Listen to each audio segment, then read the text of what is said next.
Assalamualaikum warahmatullahi wabarakatuh. Halo semuanya, perkenalkan nama saya Kinaisha Nabiandrianti. Saya dari semester 5 akan menjelaskan tentang sebuah item, struktur perilaku dan kinerja pasar. Tapi sebelum itu saya ingin berterima kasih kepada dosen pengampu saya yaitu Bapak Yuslizer yang telah memberikan tugas tugas video penjelasan semenarik mungkin dengan seefektif mungkin yang bisa saya jelaskan. Baik, sebelum itu saya juga akan membuka dulu terlebih dahulu. Selamat pagi semuanya. Kali ini saya akan menjelaskan tentang struktur perilaku dan kinerja pasar. Ketiga hal ini saling berkaitan dalam memahami bagaimana suatu pasar bekerja, bagaimana pelaku di dalamnya berinteraksi, dan seberapa efisiensinya pasar tersebut dalam menghasilkan kesejahteraan ekonomi. Mari kita membahas satu persatu. Yang pertama itu ada struktur pasar. Jadi struktur pasar itu adalah ciri-ciri atau kondisi internal suatu pasar yang mempengaruhi perilaku pelaku pasar, baik penjual maupun pembeli. Ada item penting yang mumpuni atau yang mendukung beberapa dalam struktur pasar ini. Yang pertama itu adalah jumlah penjual dan pembeli. Nah, jadi jumlah penjual dan pembeli ini sangat penting sekali ya, bagaimana untuk menentukan tingkat persaingan. Semakin banyak yang beli, semakin kompetitif juga ya didapati gitu. Terus yang kedua ada jenis produk. Apakah produk yang dijual ini homogen atau sama seperti beras, atau diferensiasi atau berbeda seperti pakaian bermerek. Nah, jadi jadi item kedua yang dalam struktur pasar ini dalam jenis produk itu juga sangat penting dalam menentukan bagaimana cara kita menjual suatu produk gitu. Selanjutnya itu ada hambatan masuk dan keluar pasar. Apakah mudah atau sulit bagi perusahaan baru untuk masuk ke pasar? Nah, jadi jika kita seorang perusahaan baru gitu ingin masuk ke pasar, bagaimana gitu. Jadi kan semuanya itu pasti ada pertimbangan dan persaingan. Jadi bagaimana cara kita supaya mudah bisa masuk ke dalam pasar. Terus selanjutnya ada konsentrasi pasar. Jadi seberapa besar pangsa pasar yang dikuasai oleh beberapa perusahaan besar. Seperti materi yang telah dijelaskan kemarin kan seperti itu. Bagaimana dalam suatu maksudnya ada suatu pangsa besar yang menguasai pasar. Nah, bagaimana cara kita bisa konsentrasi atau bagaimana cara kita bisa join gitu. Terus selanjutnya ada informasi pasar. Apakah semua pelaku memiliki informasi yang sama tentang harga, kualitas, dan kondisi pasar? Contoh singkatnya seperti ini.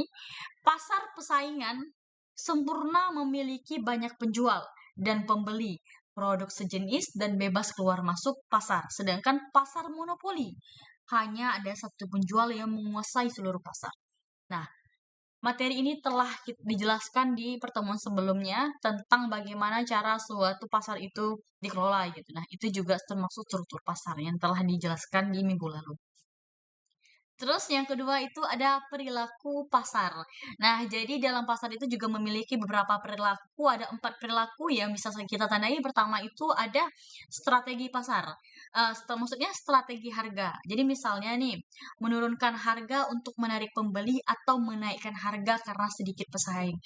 Bisa kita lihat juga bahwa hal ini tuh banyak sekali terjadi di pasar-pasar ya.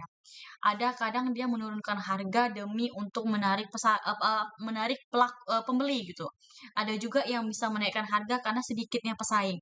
Seperti biasanya banyak kita lihat di suatu kondisi pasar gitu. Jadi kadang mereka lebih mementingkan harga lebih murah gitu untuk menarik para pembeli.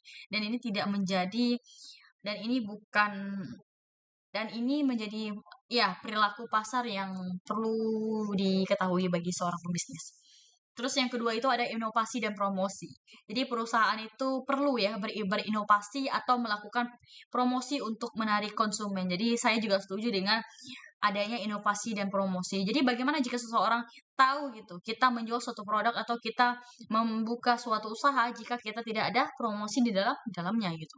Selanjutnya ada kerjasama dalam atau persaingan.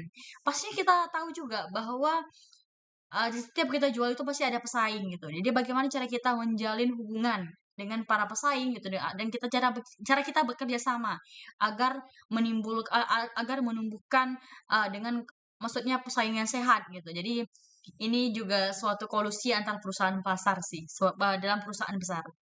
Hubungan selanjutnya ada item penting yaitu hubungan dengan konsumen. Jadi kita perlu ya, seorang pengusaha itu seorang yang menjual atau ya sebagai pengusaha lah juga perlu membangun hubungan dengan konsumen gitu. Contohnya misalnya kita membangun hubungan baik dengan konsumen, biasanya konsumen bakal memberitahu kepada yang teman-temannya lain, "Saya kemarin beli di tempat sini," gitu kan. Wow, mereka itu orangnya humble gitu kan, terus orangnya happy juga, pokoknya bagus, komunikasinya ada bahannya semuanya enak. Nah, itu kan bisa menarik pembeli lain untuk mencoba gitu dengan rasa penasaran gitu kan, bagaimana cara kita menjalin hubungan yang baik dengan konsumen. Selanjutnya adalah kinerja pasar. Jadi kinerja pasar ini juga menggambarkan hasil akhir dari interaksi struktur dan perilaku pasar, terutama dalam hal efisiensi, keuntungan, dan kesejahteraan konsumen. Ada 4 item penting dalam kinerja pasar. Yang pertama itu ada efisiensi produk. Jadi seberapa hemat perusahaan menggunakan sumber daya. Nah, hal ini juga penting sekali ya bagi perusahaan, bagaimana cara dia mengelola sumber dayanya, bagaimana cara dia memperlakukan, bagaimana cara dia bertindak gitu kepada SDM dalam suatu perusahaan gitu. Bagaimana SDM bisa bertahan gitu jika dari misal perusahaan tidak menjalinkan hubungan bahkan tidak menguntungkan bagi mereka. Nah, itu juga bisa menjadi efisiensi pasar bahkan bahkan seberapa bisanya gitu sebuah perusahaan dalam mengelola hal itu tersebut. Jadi perusahaan juga bisa harus hemat-hemat lah gitu kan, dan juga bisa menjalin komunikasi baik juga untuk menggunakan sumber daya. Terus yang kedua itu ada ke tingkat keuntungannya. Apakah keuntungan ini normal atau berlebihan gitu. Misalnya jika kita menjual suatu produk, apakah keuntungan yang kita dapati sepadan atau tidak gitu. Ini juga bisa menggambarkan pentingnya gitu dalam kinerja pasar. Selanjutnya ada kesejahteraan konsumen. Apakah konsumen mendapatkan harga wajar dan produk berkualitas? Jika misalnya kita menjual suatu produk dan ternyata produknya ini tidak layak dikonsumsi sedangkan harganya tidak wajar, nah itu perlu dipertanyakan apa yang salah di sini. Jika kita ingin menjual suatu produk yang sangat good, yang sangat better gitu juga harus bisa mendapatkan target gitu. Apakah konsumen kita puas gitu dengan hasil yang kita telah jualkan. Terus yang keempat ada inovasi dan pertumbuhan ekonomi. Apakah pasar mendorong perkembangan teknologi dan lapangan kerja? Jadi dapat kita simpulkan bahwa struktur pasar itu menentukan bagaimana pelaku ekonomi berperilaku dan dari itulah muncul kinerja pasar yang baik atau buruk. Dengan memahami ketiganya tadi, struktur, perilaku, dan kinerja, kita bisa menilai seberapa sehat sih dan efisiensi sebuah pasar dalam perekonomian. Sekian dari saya, terima kasih atas pelatihannya. Saya Kinashana Hendriyanti, mohon undur diri.